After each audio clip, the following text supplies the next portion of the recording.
Deus. Paz do Senhor aos irmãos. Glória a Deus que nos dá a vitória por Cristo Jesus, o nosso Senhor.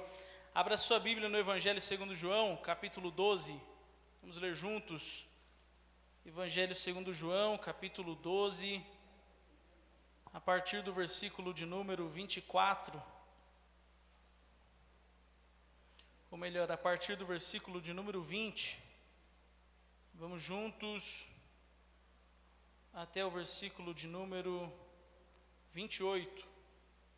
Grato a Deus por esta oportunidade, grato aos nossos pastores pela confiança, a pessoa do pastor Rogério, pastor Luiz Henrique, pastor Daniel, está ali os nossos pastores, muito honrado, muito feliz por esta oportunidade. Vou me esforçar para não cansar os irmãos, vou me esforçar para me fazer entender no nome de Jesus. João 12, 24. Você sabe que um celeiro repleto de sementes, todas estocadas, todas bem guardadas dentro dos sacos, não consegue e não produzirá muitas coisas enquanto elas continuarem lá, ensacadas e bem guardadas, mas tão logo sejam atiradas à terra, elas crescerão e frutificarão, porque esta é a lei debaixo da qual todos nós estamos. Diz o texto: ora, havia alguns gregos entre os que tinham subido a adorar no dia da festa. Estes, pois, dirigiram-se a Filipe, que era de Betsaida da Galileia, e rogaram-lhe dizendo: Senhor, queríamos ver a Jesus. Filipe foi dizê-lo a André, e então André e Filipe o disseram a Jesus. E Jesus lhes respondeu dizendo: é chegada a hora em que o Filho do Homem há de ser glorificado. Na verdade vos digo que, se o grão de trigo caindo na terra não morrer, fica ele só. Mas se morrer, dá muito fruto. Quem ama a sua vida, perdê-la-á. E quem neste mundo aborrece a sua vida, guarda-la-á para a vida eterna. Se alguém me serve, siga-me. E onde eu estiver, ali estará também o meu servo. E se alguém me servir, meu Pai o honrará. Agora, a minha alma está perturbada. E que direi eu? Pai, salva-me desta hora. Mas para isso vim a esta hora. Pai, glorifica o teu nome. Então veio uma voz do céu que dizia: já o tenho glorificado, e outra vez o glorificarei. Amém. Pode tomar assento no nome de Jesus. Eu quero, nesta noite, refletir com os irmãos sobre esta verdade que Jesus nos ensina, usando esta linguagem muito simples, esta linguagem muito direta, afirmando que, e esta é uma afirmação categórica, absoluta e inegociável de Jesus quando nós abrimos o texto, afirmando que se o grão de trigo caindo na terra não morrer, ele fica só, mas se morrer, dá muito fruto. E eu quero mergulhar com os irmãos neste chamado do discipulado ao sacrifício, ao sofrimento como uma parte inevitável deste chamado, a graça que sustenta este chamado, a manifestação de Cristo em nós através das dificuldades e permitindo Deus concluir com os irmãos que quer vivamos, quer morramos, nós sempre viveremos para Deus. Nós sempre viveremos para Deus. Jesus é enfático ao fazer esta afirmação. Se o grão caindo na terra não morrer, fica só. E este é um princípio que emerge central para a nossa compreensão de fé, para a nossa caminhada de fé, para a nossa lida diária no ministério, inclusive. Assim como o grão, a semente, precisa ser enterrada e se decompor e perder, num primeiro momento, aparentemente, as suas qualidades ou condições, para depois disso, do seu âmago, do seu íntimo, do seu núcleo, germinar a nova vida, o potencial contido naquela semente. Da mesma forma, o discipulado de Cristo, ou no discipulado de Cristo, nós somos chamados a morrer para nós mesmos, a morrer para muitas das nossas pretensões e sonhos, a morrer para muitos dos nossos projetos e objetivos, a fim de conseguirmos, segundo a graça de Deus, nos tornarmos frutíferos para a glória do nome do nosso Deus. Todo obreiro que resiste a essa entrega total, ele fica infrutífero, pois é impossível conciliar duas naturezas em um mesmo ser, ou viver as duas vidas, a antiga vida que nós tínhamos e a nova vida que agora nos é dada em Cristo. É impossível que elas coexistam em um mesmo ser. De modo que resistir a essa entrega total, resistir a essa entrega ao chamado, ao ministério, nos faz existir infrutíferos. Cair na terra e não morrer, ou ficar guardado no celeiro, ou ficar guardado em casa, nos faz existir infrutíferos. E como disse Jesus em João 15, todo ramo que está em mim e não frutifica, o Pai arranca e retira de mim. Mas todo ramo que frutifica, o Pai poda, a fim de que frutifique ainda mais, e o nome do Senhor seja glorificado. É preciso morrer para as nossas próprias vontades e pretensões. É preciso morrer para muitos dos nossos objetivos, planos e projetos, se nós queremos de fato seguir o Cristo e seguir ou cumprir a missão, o propósito que o Cristo nos designou, o propósito que Ele nos confiou.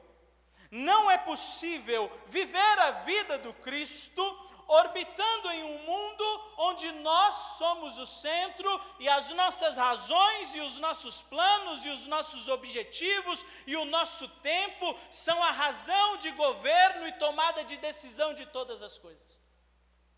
Não é possível. Porque se nós existirmos em uma vida desta forma, o propósito de Deus para nós será um grande inconveniente. Porque o propósito de Deus se manifesta na hora que Ele quer, da maneira como Ele quer, para os fins que Ele objetiva alcançar. A graça de Deus se manifesta em nós, com o fim de que a vontade do Senhor seja manifestada e satisfeita, e não com o fim de que as nossas pretensões sejam alcançadas. Eu lembro-me de quando eu fui ordenado ao presbitério, e eu perguntei ao Senhor assim, eu disse, Senhor, e agora o que muda? Como as coisas funcionam agora? Eu preciso aprender ainda muitas coisas, e eu preciso entender ainda muitas coisas. Como é que vai funcionar a partir de agora? E eu lembro que no domingo seguinte, era o nosso domingo de ceia, eu havia ido prestar uma prova, estava atrasado, vim para casa, não tinha o meu carro ainda, morava no Jardim Mauá, vim andando rapidinho, o suor já correndo no rosto, e aí de repente um carro na rua, ele joga para onde eu estou caminhando, eu paro, o casal abre o vidro e diz assim: irmão, ora por nós, meu casamento está à beira da ruína, ora por nós. No susto, atrasado para vir para a igreja, eu falei: meu Deus, eu fui ordenado semana passada e não vou chegar no culto no domingo seguinte. Oramos por eles e eu estou saindo e não andei 500 metros ali na pracinha.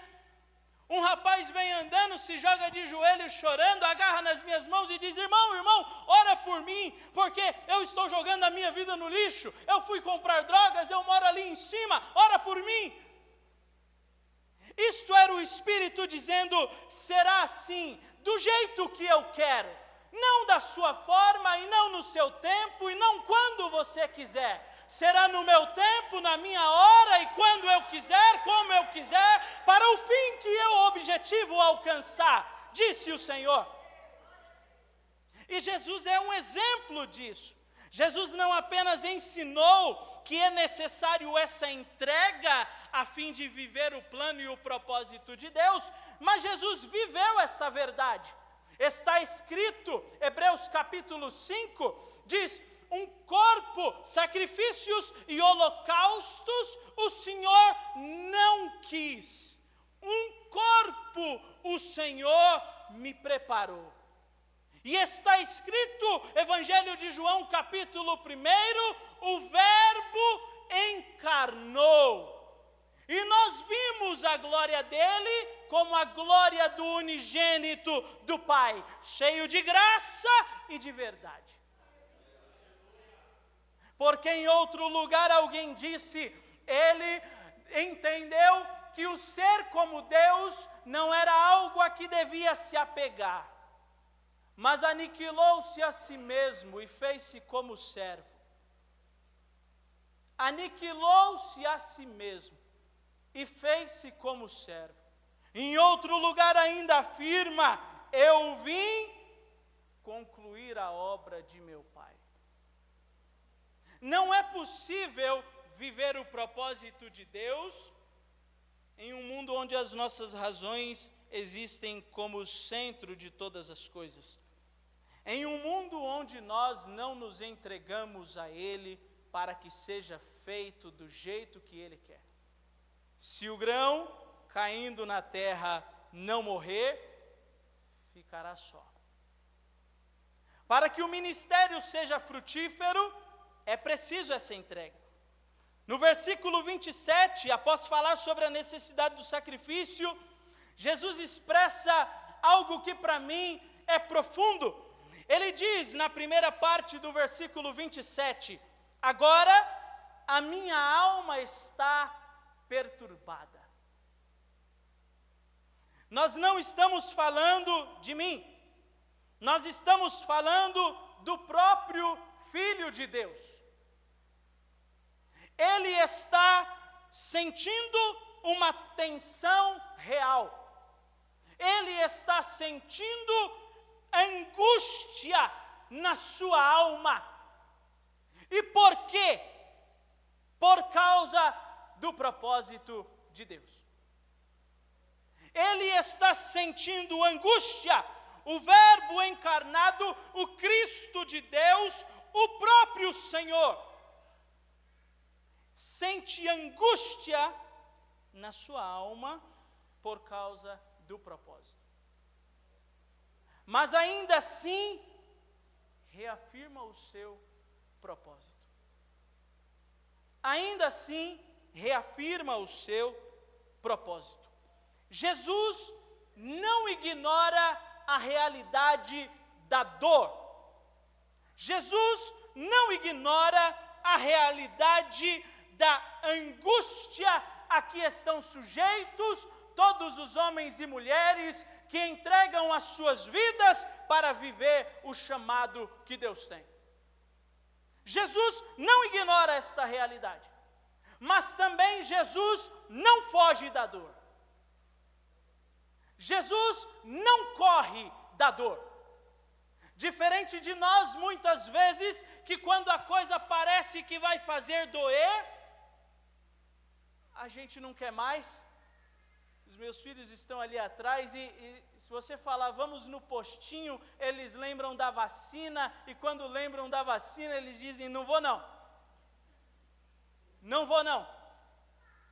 E nós somos dessa maneira. Quando parece que vai doer, quando parece que vai desgastar, quando parece que vai nos consumir, nós pensamos e muitas vezes nós fugimos. Mas Jesus contempla a dor e o sofrimento, mas não foge.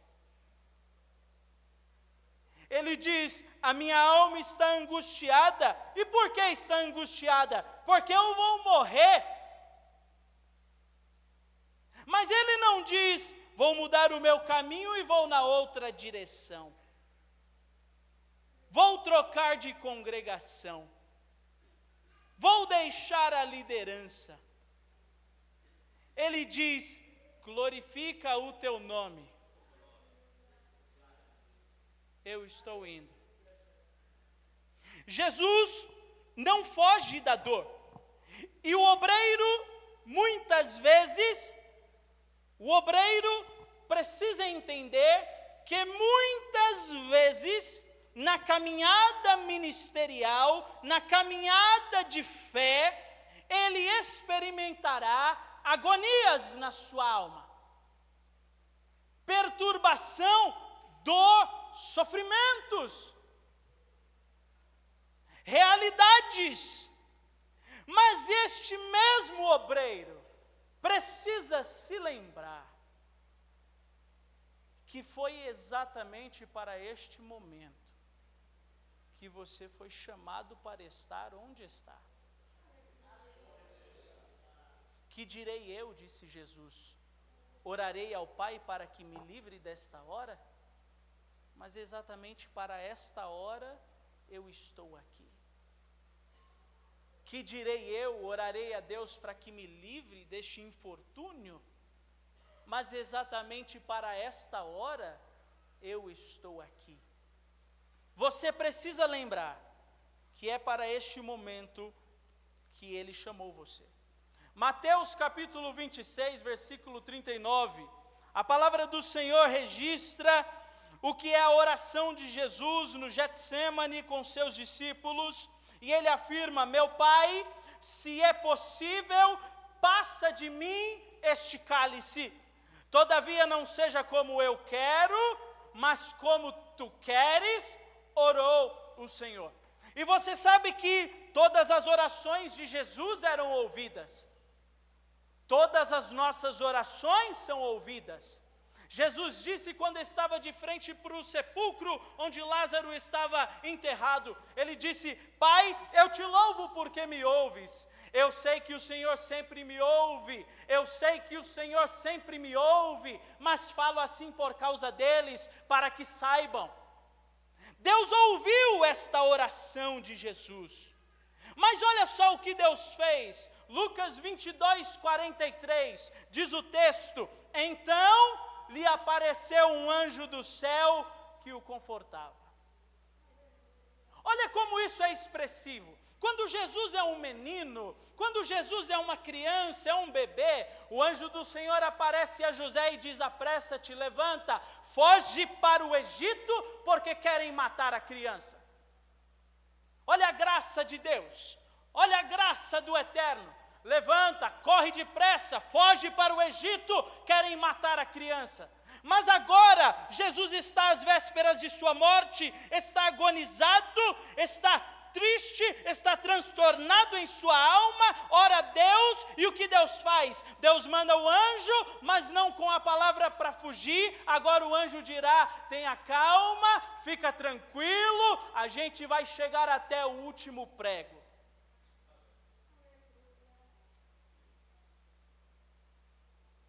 A morte da criança não glorificava a Deus.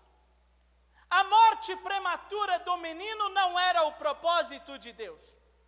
A morte do menino Jesus nas mãos de Herodes não era o plano de Deus.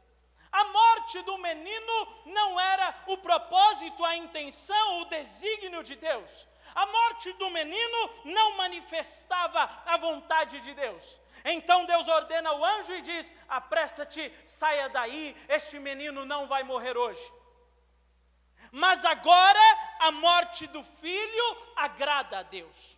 Agora a morte deste obreiro satisfaz a vontade de Deus. Agora o vitupério deste obreiro agrada a Deus. Agora o martírio, a dor, os açoites neste homem satisfaz o desígnio do Eterno. E o Senhor envia o anjo para o consolar e dizer: até o último prego. Esta é a graça de Deus revelada àqueles que caminham. Esta é a graça operante de Deus. Porque se o grão não morrer, fica só. Se o grão não morrer, fica só. Se o filho não morresse, seria só, estaria só. Mas como disse Jesus, quando eu for levantado no madeiro, eu atrairei todos a mim. Quando você aceita o propósito que Deus tem, e você para de relutar, para de lutar contra o propósito, mas se entrega para vivê-lo, Deus dará vida a uma centena de outros mais. Deus fará frutificar em uma centena a mais. Mas enquanto você resiste, fica só. Fica só. Todo obreiro precisa ter essa clareza. Não se trata do que nós queremos. Trata-se do propósito para o qual nós fomos chamados. Jesus disse: se for possível, passa. Deus mandou o anjo e disse: não é possível, não vou passar. Não se trata do que nós queremos. Se trata do propósito para o qual nós fomos chamados. Se trata do propósito que satisfaz a vontade de Deus. Se trata do propósito que satisfaz os planos do Eterno. Mas como é que eu chego em uma realidade assim? Paulo escreve em 1 de Coríntios capítulo 15, versículo 10, e afirma: mas pela graça de Deus, eu sou o que sou. Pela graça de Deus, eu sou o que sou. E sua graça para comigo não foi vã. Antes, trabalhei muito mais do que todos. Todavia, não eu, mas a graça em mim. Todavia, não eu, mas a graça em mim. Todo obreiro precisa compreender que o chamado feito a você não se mantém pelas suas capacidades, habilidades ou condições. Todo obreiro precisa entender que não são os seus méritos que agregam algum valor ao trabalho, ao propósito para o qual você foi chamado. É a graça de Deus que mantém você onde você está. Tem gente que prega melhor do que você, tem gente que canta melhor do que você, tem gente que lidera melhor do que você, tem gente que trabalha mais do que você, tem gente que faz melhor, maior, com mais perfeição do que você. Então o que é que te mantém no lugar onde você está? A pura, plena e única graça de Deus. A graça de Deus mantém você onde está. A graça de Deus opera em você para executar em você o que Deus quer que aconteça. Paulo diz: trabalhei mais do que todos, vírgula, não eu, a graça que estava em mim, ela trabalhou, ela operou, a graça de Deus em mim. Você precisa entender que não é a sua força, não é pelo seu mérito, mas é pela graça que Deus te dá. Apenas pela graça. Jesus não vai à cruz porque Jesus é altruísta. Jesus não vai à cruz porque Jesus é um revolucionário. Não. A graça o leva até a cruz. O Espírito o conduz até o final. O Espírito o entrega. Não foi desejo de homem, não foi desejo da carne, não foi a vontade do varão, foi o único propósito de Deus. Jesus vai à cruz porque o Espírito o conduz. Jesus realiza milagres pelo poder do Espírito, expulsa demônios, não se valendo da sua divindade, mas pelo poder do Espírito. Jesus cura leprosos pelo poder do Espírito. Jesus ressuscita mortos pelo poder do Espírito, porque sendo Deus, não teve por usurpação ser igual a Deus, mas aniquilou-se a si mesmo, fez-se servo, e pelo poder do Espírito, cumpriu a vontade do Pai. O mesmo Espírito que está sobre mim e sobre você, o mesmo Espírito que acompanha a minha e a sua caminhada, é o Espírito que estava sobre o nosso Senhor e Salvador Jesus Cristo, capacitando-o para operar todos aqueles sinais e cumprir o propósito como foi feito. De modo que todos nós estamos indesculpáveis, porque nada depende da nossa própria força ou destreza, mas do único Espírito que está sobre nós.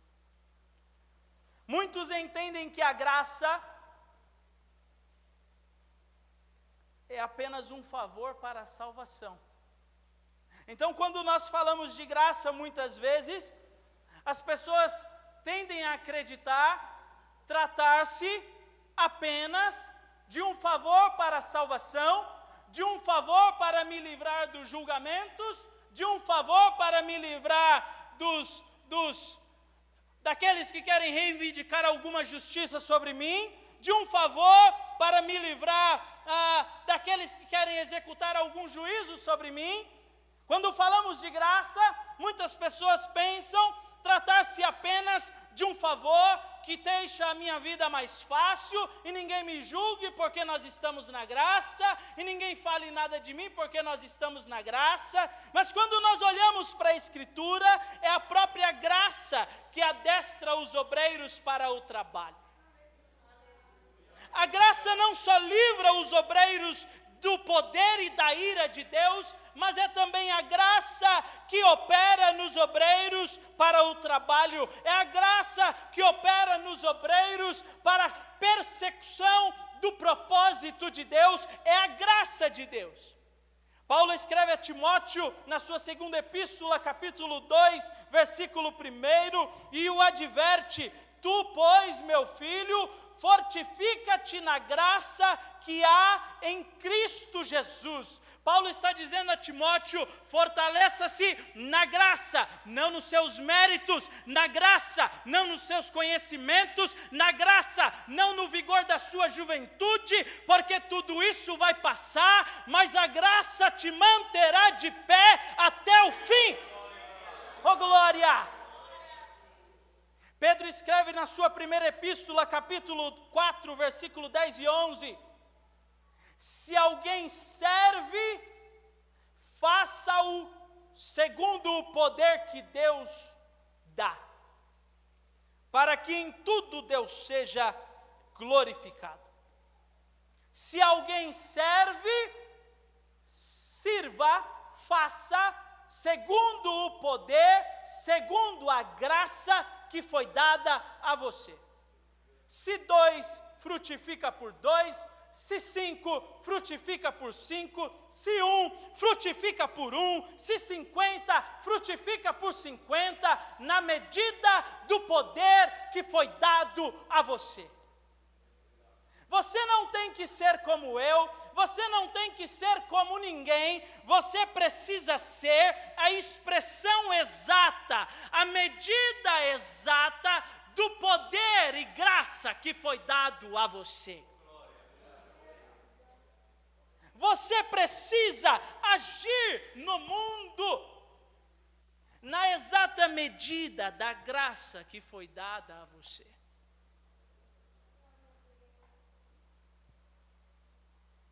Se foi dada uma graça para ir até a morte, como o apóstolo Paulo, então você vai até a morte.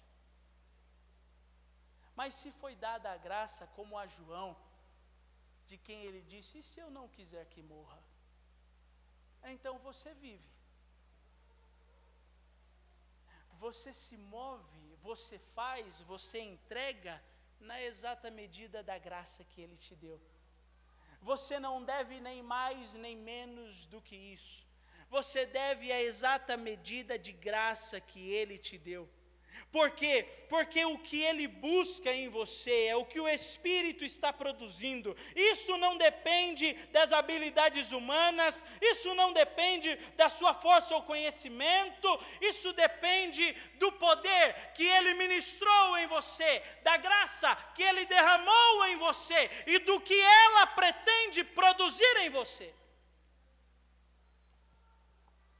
De modo que, verdade, você não precisa ser como eu, mas você precisa ser alguma coisa. Você não precisa trabalhar como eu, mas você precisa trabalhar de alguma forma.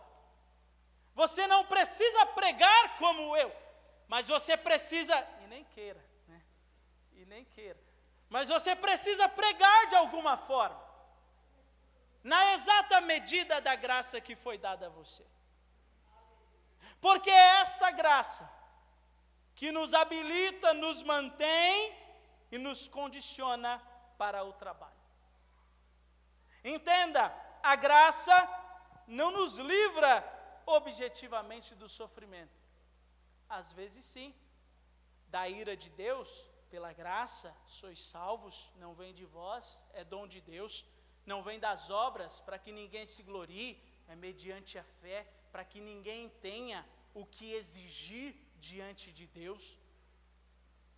Mas é verdade também que a graça nos mantém firmes no meio das dificuldades. 2 de Coríntios capítulo 12, versículo 9, diz o texto: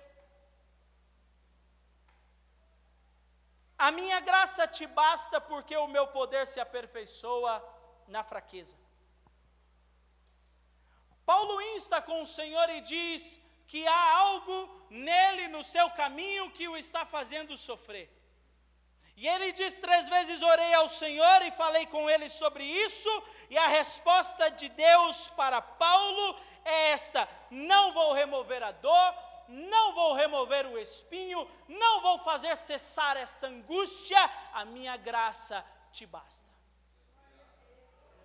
A graça não tem a finalidade de nos livrar de todo tipo de provação. A graça tem a finalidade de nos capacitar para todo tipo de provação.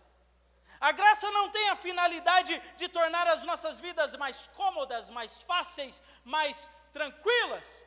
A graça tem a finalidade de nos levar a cumprir o exato propósito de Deus. Por isso que Paulo está instando e dizendo, faz cessar esse sofrimento, remove esse sofrimento. E Deus responde dizendo, não removerei, a minha graça é o bastante. A minha graça é o bastante. Tira ele do grupo, Senhor. Não vou tirar do grupo. Tira ele da banda, Senhor. Não vou tirar da banda. Vai cantar você e ele. Tira ele de perto, Senhor. Não vou tirar. Ele está no meu encalço, Senhor. Não vou tirar. Só me conjuda, Senhor. Não vou sumir. O Pedro é esquentado, Senhor. Deixa ele aí. A minha graça é o bastante para que tudo aconteça segundo a minha vontade. A minha graça é o bastante para que tudo seja feito segundo o meu propósito.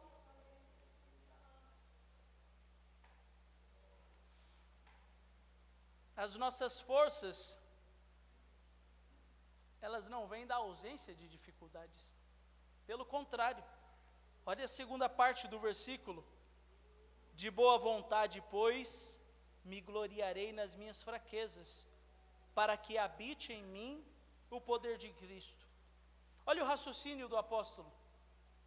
Se Deus não vai me livrar dos problemas, das dificuldades, do sofrimento, porque o seu poder se aperfeiçoa em mim, enquanto eu estou enfrentando os problemas e os sofrimentos e as dores, ele diz, então eu vou me gloriar nos problemas, nas dores e nos sofrimentos, porque quando eles chegarem, igualmente o poder de Deus se manifestará, para aperfeiçoar o meu ser, até que eu seja como Cristo, o nosso Senhor. Eu me gloriarei nestas dificuldades. Eu me gloriarei nestas dificuldades.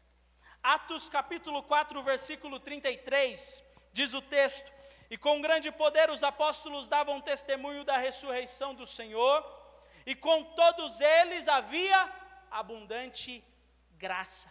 O testemunho desses homens no cumprimento do ministério e do chamado não era aceito porque eles eram legais ou porque a sua pregação era amada e desejada por todos. Não, o testemunho deles era aceito porque havia graça nas suas palavras. Desde Paulo pregando, um doutor, até Pedro pregando, a graça os fazia ouvidos. A graça os fazia entendidos. Hebreus capítulo 4, versículo 16. Cheguemo-nos, pois, confiadamente ao trono da graça, para que possamos alcançar misericórdia e achar graça, a fim de sermos ajudados em tempos oportunos. Esses homens não eram ouvidos porque a sua vida era tranquila, sem problemas, e uma vida quieta, sem adversidades. Não, eles eram ouvidos porque havia graça. E aí o escritor aos Hebreus diz, se você quer graça, você precisa se achegar diante do trono da graça. Não adianta brigar com o pastor, não adianta brigar com o líder, não adianta brigar dizendo, eu faria mais, eu faria melhor, eu seria mais capaz, eu seria mais excelente, porque o Senhor da obra, nós lemos aqui, Ele dá o seu poder a cada um, segundo a sua vontade. Então, se você quer graça para fazer mais, você precisa buscar o Senhor da obra, e dizer a Ele que você quer mais graça, para entregar mais, você quer mais graça para fazer mais. É só se achegar diante do trono da graça para alcançar graça e misericórdia, porque cada um de nós produzimos e entregamos na exata medida da graça que nós recebemos. A quem tinha condições e talentos para 10, ele entregou 10. A quem tinha condições e talentos para 5, entregou 5, 50, 50, 90, 90, a cada um, diz o texto, segundo a sua capacidade, ele fez. Então não adianta ficar bravo com os irmãos, tem que buscar graça, tem que buscar graça. Eu queria reger, então tem que buscar graça. Eu queria tocar, pastor Daniel, então tem que buscar graça. Tem que buscar graça, para que o Senhor da obra faça segundo a vontade dEle, segundo a sua graça que opera em nós. Todo obreiro, se mantém no ministério não por talento, não por esforço, não por inteligência, é pela graça. É pela graça. É pela graça que a gente chega até o fim. É pela graça que nós chegamos até o fim. E o porquê a graça nos é dada? Vou correr. Porque o chamado para o ministério tem o sofrimento como parte integrante. É impossível viver a chamada, o propósito de Deus, isento de sofrimentos. Não é como que se nós desejássemos sofrer. Mas é verdade que não é possível viver a chamada sem nenhum tipo de sofrimento. Esta é uma mentira semeada em nosso meio, que provoca estas ilusões de que existe um cenário ideal, uma liderança ideal, uma regência ideal, onde o que eu falo é plenamente aceito, nunca questionado, nunca contestado, sempre 100% de todo mundo está envolvido e nunca há desgaste nenhum. É mentira, é ilusão, porque o sofrimento é inerente à chamada. Olha só o que Paulo diz a Timóteo na sua segunda epístola, capítulo 2, versículo 3.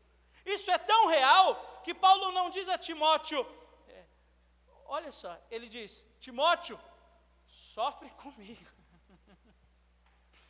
Sofre comigo. Não vai dar para fugir disso. Então não corre para longe. Sofre comigo as aflições como bom soldado. Fica do meu lado quando pegar fogo por aqui. Fica por perto quando os inimigos aparecerem, e eles virão.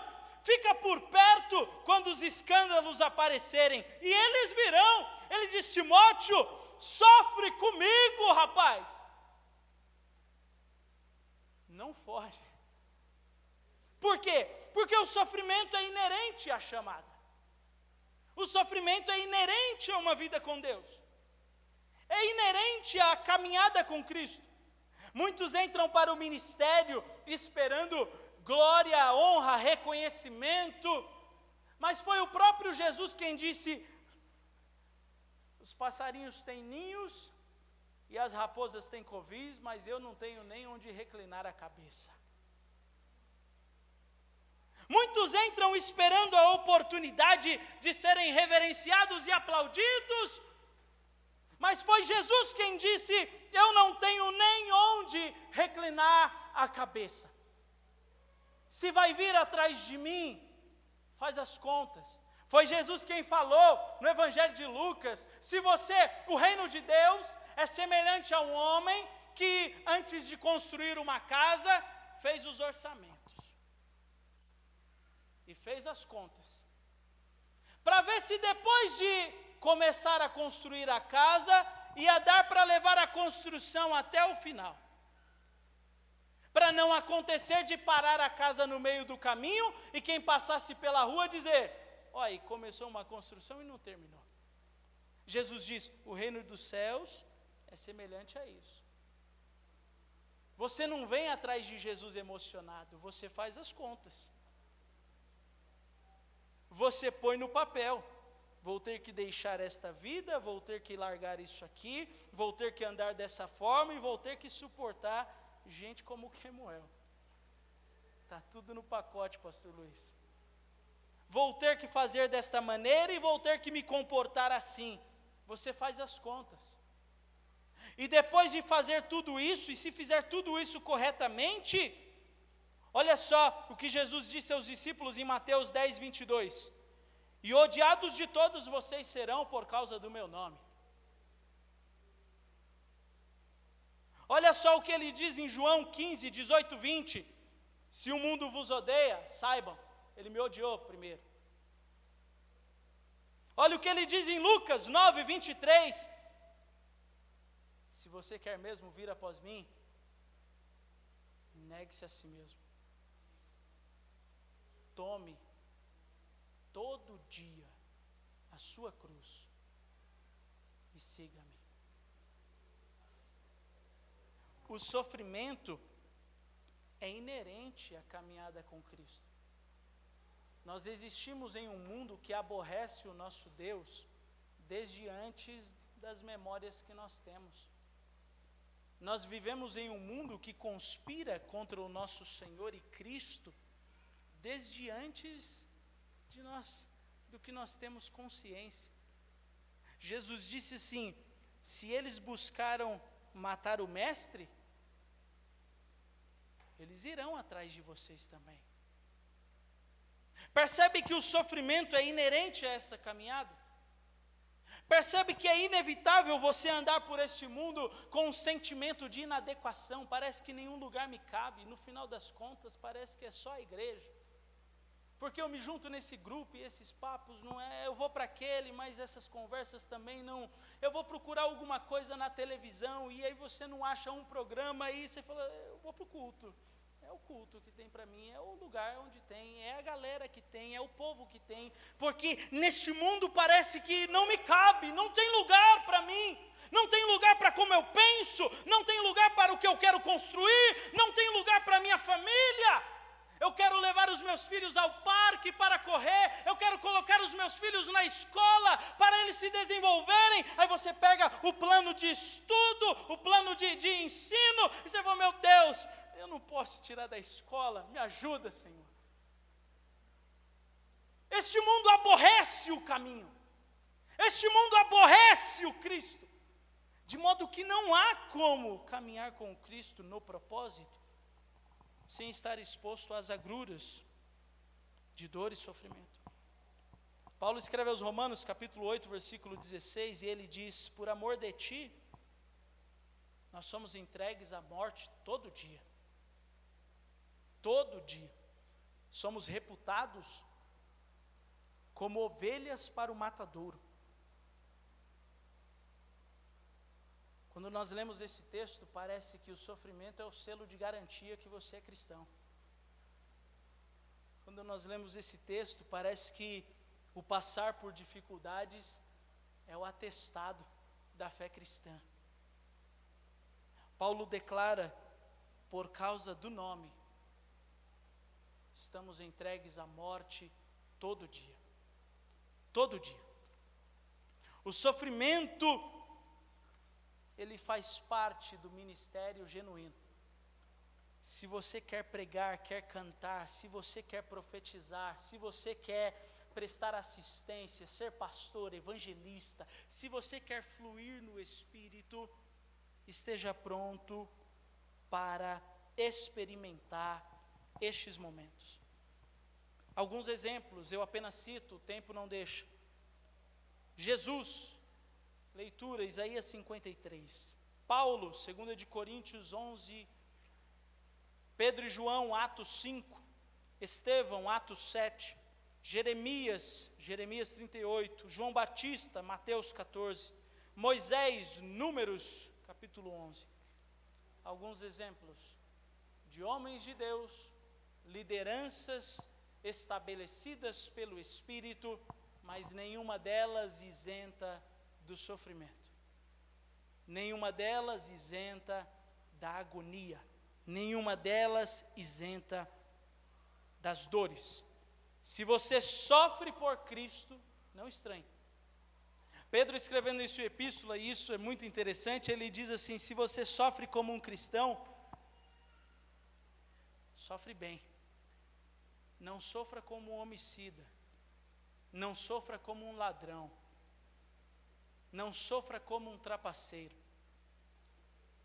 mas se vai sofrer, sofra como cristão, sofra crente, encare estes momentos como crente, porque a graça de Deus te sustentará ainda nestes momentos. A Bíblia nos diz em 2 de Coríntios capítulo 4, versículo 10, trazendo sempre no corpo o morrer de Jesus, para que também a vida de Jesus se manifeste em nosso corpo. Foi o Senhor quem disse que Ele é poderoso para fazer com que todas as coisas cooperem para o bem daqueles que o amam, daqueles que foram chamados segundo o seu propósito. Foi o Senhor quem disse. Foi o Senhor quem disse. E o que você precisa entender é que, muito embora a realidade seja esta, de muitas dificuldades e sofrimento, você não precisa temer a lida ministerial, você não precisa temer a caminhada cristã. Por quê? Porque Deus é poderoso para fazer com que todas as coisas cooperem para o bem. Olha só o texto que nós lemos, 2 de Coríntios 4:10. trazendo sempre no corpo o morrer de Jesus, para que também a vida de Jesus se manifeste no nosso corpo. Os sofrimentos que nós enfrentamos, eles não são meros testes de resistência. Nós sofremos porque o mundo nos aborrece. Nós sofremos porque o mundo se opõe. Nós sofremos porque os sofismas, as filosofias, as ideologias deste mundo negam o Cristo, negam o caminho e negam aqueles que o seguem. Por isso nós sofremos. Não é como se Deus sentisse qualquer tipo de alegria no nosso sofrimento. Não é como se Deus sentisse qualquer tipo de prazer no nosso sofrimento. Eu sei que há quem pense assim, e até nós usamos uma linguagem assim: eu vou pagar o preço, e depois de eu suportar aqueles atos de constrição e sofrimento, o preço, Deus vai olhar e vai me dar a minha bênção. A gente acredita sim, e pelas nossas razões, mas Deus não tem nenhum tipo de prazer nisso. Nós sofremos porque o mundo aborrece o Cristo. Por isso sofremos.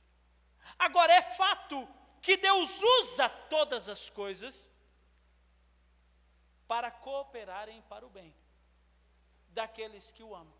De modo que nenhum sofrimento a que você foi, está ou será exposto será em vão.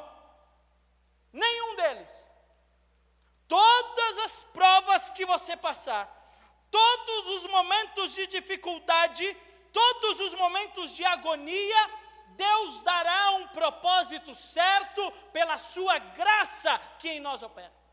Filipenses capítulo 3, versículo 10, Paulo afirma: para conhecê-lo e a virtude de sua ressurreição e a comunicação de suas aflições, sendo feito conforme a sua morte. Paulo, ele não quer apenas a glória da ressurreição, mas ele quer morrer como Cristo. Ele diz: eu enfrento os problemas, as dificuldades, as dores, eu enfrento como Cristo, porque em cada uma delas, ele vai se revelando em mim, e eu vou conhecendo o meu Senhor. De modo que eu as enfrento todas, e vou me assemelhando a Ele, não só na sua ressurreição, mas também na sua morte. O sofrimento nos conforma à imagem de Cristo. Isso é graça. Os sofrimentos vêm para nos derrubar muitas vezes. As mentiras são contadas e não é para o nosso bem. As fofocas são espalhadas e não é para o nosso bem e edificação. Os laços são armados, as emboscadas são tramadas, os planos, os homicídios, e nada disso tem o fim de nos edificar. Mas Deus, que é rico em misericórdia, usa estas situações para nos conformar à imagem de Cristo, nos tornando testemunhas vivas do seu poder. Romanos 8, 28, todas as coisas cooperam para o bem. A cada um dos sofrimentos que nós enfrentamos, o Espírito de Deus vai fazendo brotar em nós a vida do Cristo. Imagine assim: eu piso no seu pé, e aí você pode ser um carnal e falar: ô filho do diabo, vá para o inferno, você pisou no meu pé. Mas você pode suportar isso, você pode até ficar incomodado com isso, mas suportar isso, e ao invés de me mandar para o quinto dos infernos, você deixar a paciência do Cristo transbordar no seu corpo mortal, e dizer: vá em paz, meu irmão. Você pode olhar para as afrontas e agir como um carnal, mas você pode usar estas mesmas situações para deixar, a expressão de Pedro na sua segunda epístola, a natureza de Deus que foi dada a você pelo Santo Espírito que habita em você, transbordar no seu corpo mortal, para que a sua vida seja a imagem do Cristo de Deus.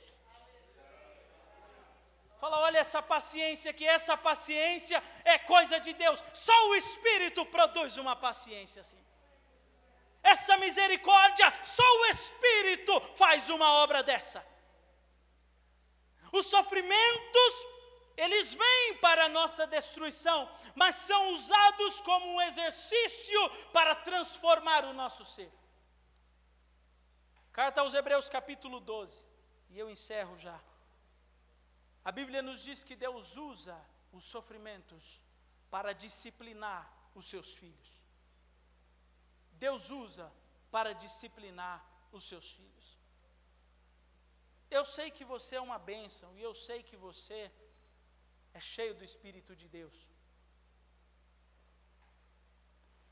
Mas a Bíblia diz que o filho que agrada a Deus é o unigênito de Deus. O filho de quem Deus disse assim: é o meu filho amado, a minha alma se alegra nele. Foi o único Cristo de Deus. Eu sei que você é uma bênção, mas nós precisamos ser feitos à imagem de Cristo. Nós precisamos ser feitos à imagem de Cristo. E os sofrimentos, Deus os usa para nos exercitar. Deus os usa para nos moldar. Tiago capítulo 1, versículo 2 e 4. Meus irmãos, tende grande gozo, quando cairdes em várias tentações, sabendo que a prova da vossa fé opera paciência. Tenha, porém, a paciência a sua obra perfeita, para que sejais perfeitos e completos, sem faltar coisa alguma. Hebreus 12, 6. Porque o Senhor corrige o que ama, e açoita a qualquer que recebe por filho. 2 de Coríntios 12, Paulo afirmou: quando eu estou fraco, é aí que eu estou forte, porque é nas minhas fraquezas que a graça de Deus traz de dentro de mim, do Espírito que está em mim, e faz transbordar no meu corpo mortal a natureza que me foi dada, a natureza segundo Deus. A cada prova, a cada dificuldade, a cada agonia, a cada levante, a cada emboscada, Deus está dando a você uma oportunidade para que a vida de Cristo se manifeste em você. A cada uma delas. A outra opção é agir como um carnal.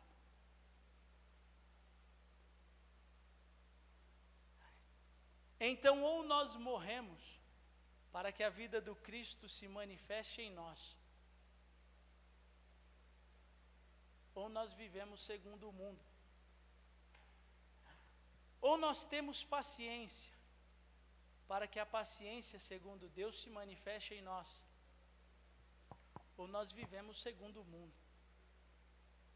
Então, ou nós enfrentamos as dificuldades crendo que o Senhor está usando essas dificuldades para moldar o nosso ser, porque a graça de Deus nos é a medida exata do que nós precisamos de poder para enfrentarmos as situações que estão diante de nós, ou nós vivemos segundo o mundo. Pedro escreve sua epístola e diz que Deus, pelo seu divino poder, nos deu tudo o que nós necessitamos para a vida e piedade. Deus nos deu tudo o que nós necessitamos. Se você pensou o carro, a casa e a conta cheia, está errado. Deus te deu a nós, e nós somos um grande desafio para o aperfeiçoamento. Deus te deu as ovelhas que estão sob os seus cuidados. Deus te deu os obreiros que estão ao seu lado, e todos estes são grandes desafios para o seu desenvolvimento. Todos esses vão afiar você muitas vezes, todos estes vão se chocar contra você uma dezena de vezes, todos estes vão desafiar, vão puxar a corda, muitas e muitas vezes. Mas Deus nos deu tudo o que nós precisamos para a vida e piedade. Deus nos deu tudo o que nós precisamos para a vida e piedade. Peço perdão aos irmãos por não ter chego ao final, Mas quero concluir trazendo aos irmãos a seguinte compreensão: a graça que Deus nos deu é o bastante para nós vivermos o propósito que Ele nos deu. Não, mas eu nunca conseguirei fazer aquilo com a graça que eu tenho. Talvez porque a graça que foi dada a você não é para fazer aquilo. Eu nunca conseguirei ajuntar 50 mil. Eu consigo ajuntar 50, porque talvez a graça que Ele deu a você seja para 50.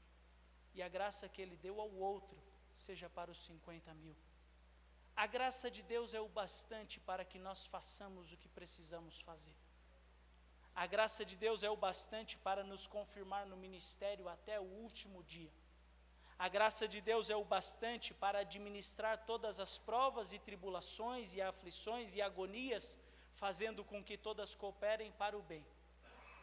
A graça de Deus é o bastante para ressignificar todos estes processos, a fim de que todos eles sirvam para a edificação. De modo que nós concluímos com a percepção do apóstolo Paulo que diz: se eu morrer, eu estou com Cristo. E se eu viver, eu tenho o trabalho. Se trabalhamos, frutificamos. Se sofremos, somos conformados à imagem do Cristo. E se morremos, nos encontramos com o nosso Deus e Pai. A gente só ganha. Talvez não do jeito que a gente queria, mas a gente só ganha. Se a gente sofre, somos transformados. Se a gente morre, o encontramos de uma vez. Se a gente vive, a gente frutifica para a glória de nosso Deus e Pai, segundo a graça que nos foi dada. Deus abençoe os irmãos em Cristo Jesus.